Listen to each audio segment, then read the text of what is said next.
नमस्कार। सभी सुधीजनों को मेरा हार्दिक नमस्कार है।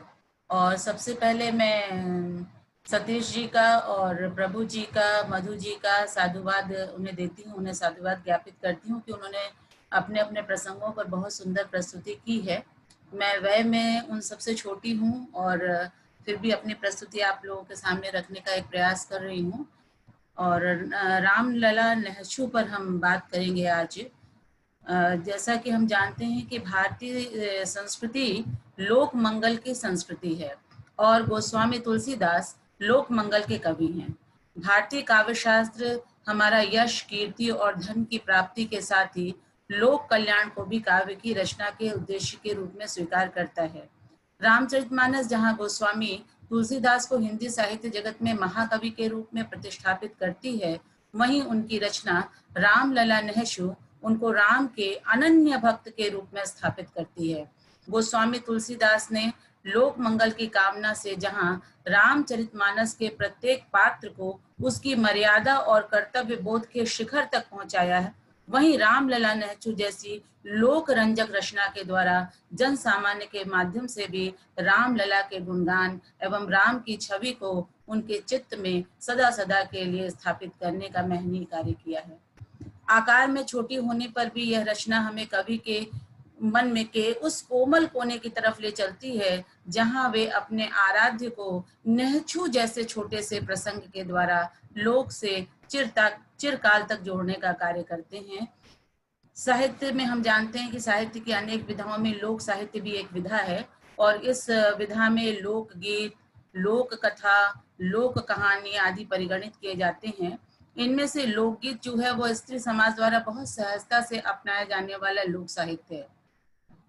लोकगीत के भी अनेक प्रकार मिलते हैं, जैसे लंबे गीत, कुछ स्वांग गीत भी होते हैं, अनुष्ठानिक गीत पाए जाते हैं, नौटंकी गीत होते हैं, जागरण गीत भी गाए जाते हैं। संत तुलसीदास ये भली भांति जानते थे कि अगर परंपराओं का संरक्षण, संवर्धन एवं पल्लवन करना है तो यह कार्य स्त्री समाज के योगदान के बिना कदापि संभव नहीं है। इस भाव को गांठ में बांध कर ही आचार्य लगता है कि उन्होंने अपने राम को रामलला नहशू के माध्यम से लोक में उतारा है। इस रचना का मुझे जो लगता है मात्र इतना ही महत्व नहीं है कि इसके द्वारा मर्यादा पुरुषोत्तम राम की लोक स्थापना की जाए, अपितु इसके माध्यम से लोक में श्रेष्ठता की भावना का आधान करना इच्छित है। कवि मन की चाह है कि भारतवर्ष के प्रत्येक घर में रामलला का जन्म हो, रामलला के षोडश संस्कार हों, उनके लिए नहछू और विवाह के गीत गाए जाएं। घर घर में जन्मे बालक में उनके माता पिता राम के गुणों का आधान कर सकें और इस प्रकार के भाव गीतों की प्रेरणा से भारत का प्रत्येक बच्चा राम बन सके। रामलला नहशू के द्वारा तुलसीदास ने उन्हें जनमन का राम बना दिया। नहशू विवाह और उपनयन के अवसर पर संपादित होने वाला एक बहुत छोटा सा संस्कार है। विवाह के दिन सबसे पहले नहशू नहावन की रस्म अदा की जाती है, यह सब आप जानते हैं आप लोग। और नह का अर्थ होता है नाखून। इस तरह नहशू नहावन का अभिप्राय लड़के को या दूल्हे को सजाने के पहले उसके नाखून काटकर उसे दिव्य जल से स्नान आदि कराया जाता है, यह परंपरा में है। यह बहुत आवश्यक इसलिए भी होता है कि हल्दी के बाद से उसका स्नान निषिद्ध हो जाता है और विवाह के अवसर पर दूल्हे राजा के स्नान के समय जल की धारा के साथ गीतों की धारा भी लगातार चलती रहती है। इस अवसर पर गाए जाने वाले गीतों में यह कल्पना की जाती है कि दूल्हे राजा के लिए तालाब खुदवाया गया, घाट बनवाए गए, कहारों ने लाकर जल प्रस्तुत किया और बहुत से लोगों ने सेवा कार्य किया। इन गीतों में यह वर्णन पाया जाता है कि किसने किसने सेवा की, उन्हें कौन कौन से न्यौछावर प्राप्त हुए। गीत की भावना के अनुरूप इस अवसर पर न्यौछावर भी बांटे जाते हैं। आज भी लोक में इस तरह के गीतों का प्रचलन हम देखते हैं। जैसा कि हम जानते हैं कि लोक वेद मंजुल दुई कूला, यानी लोक और वेद दोनों से यह संसार संचालित होता है। नहछू लोकाचार का शास्त्रीय विधान न होते हुए भी अवध में कम से कम 500 वर्षों से व्यापक रूप से नहछू की परंपरा चल रही है और बहुत से लोकगीत इस संदर्भ में हमें मिलते हैं। मैं नहछू के उदाहरणों को देने के पहले, रामलला नहछू के उदाहरणों को आपके सामने रखने के पहले लोक से एक गीत आपके सामने रख रही हूँ, जिसे आप देखिएगा और कैसे राम इसमें उभर करके सामने आते हैं ये हम देखेंगे।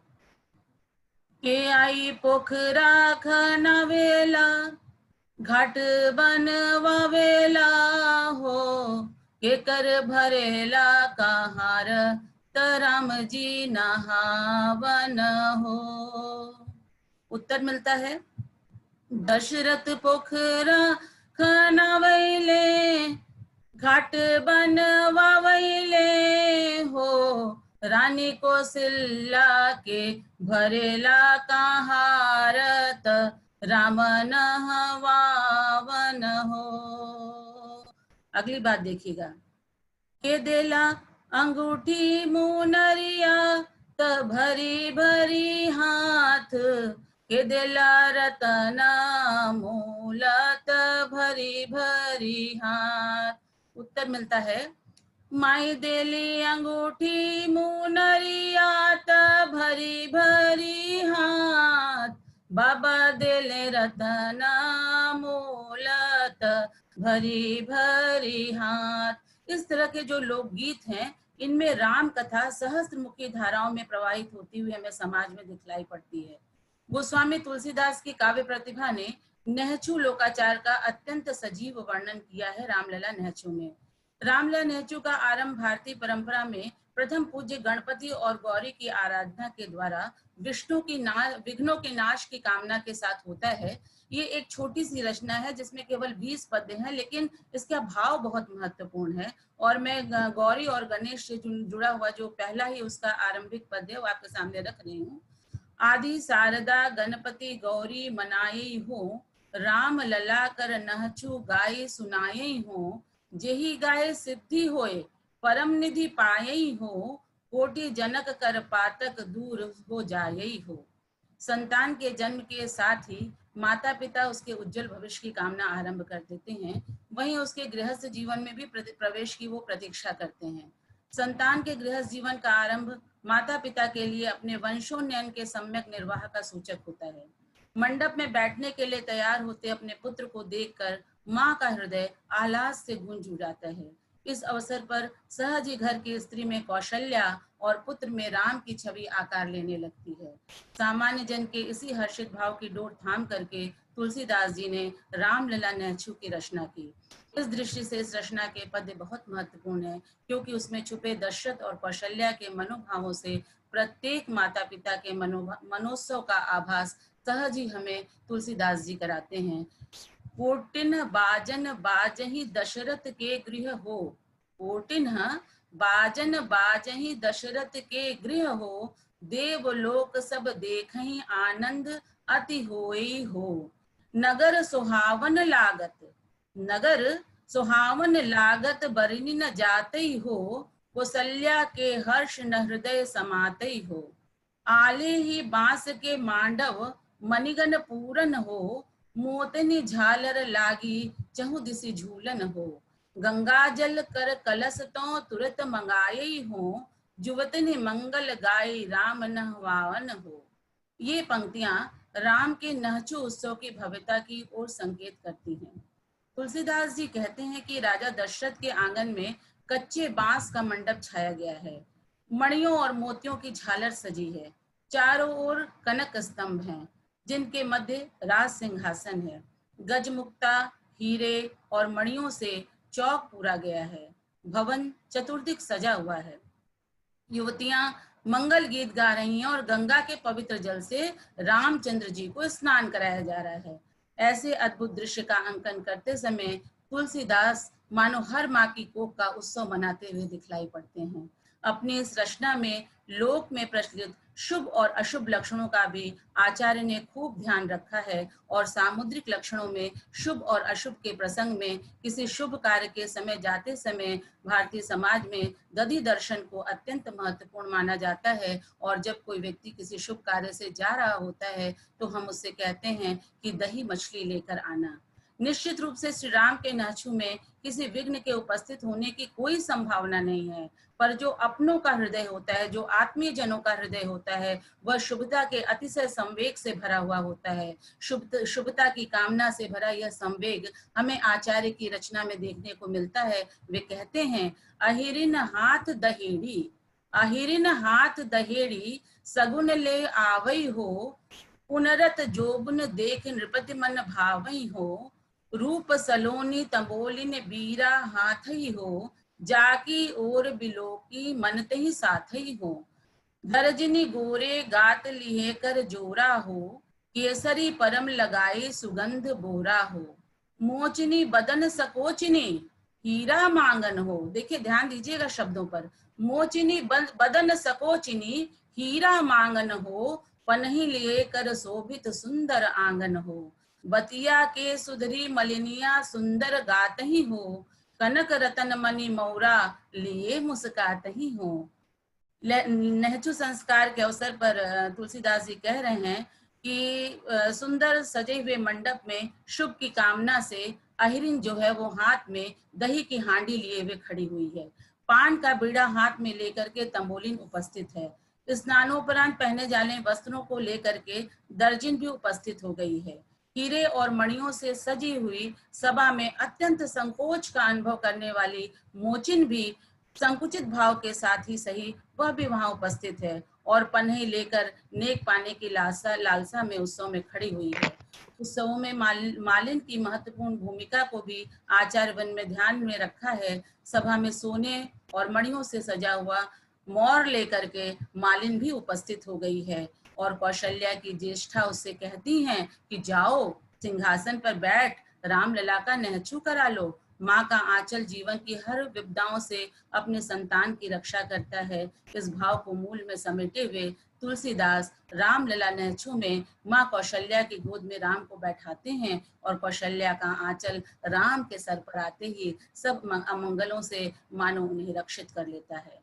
यहाँ गोस्वामी तुलसीदास राजा दशरथ और रानी कौशल्या के राजत्व से उन्हें अलग करके पुत्र के उत्सव प्रसंग पर साधारण माता पिता के हृदय में उठने वाले उल्लास के साथ उनके उल्लास का साधारणीकरण करते हैं। नाउन को नहचू के लिए बुलाया जाता है। बनी ठनी हंसती मुस्कुराती नाउन कनक लसित नहनी हाथ में लिए राम के पांवों के नख काट रही है और बीच बीच में तिरछी नजरों से नैनों से उन्हें निहारती भी जाती है।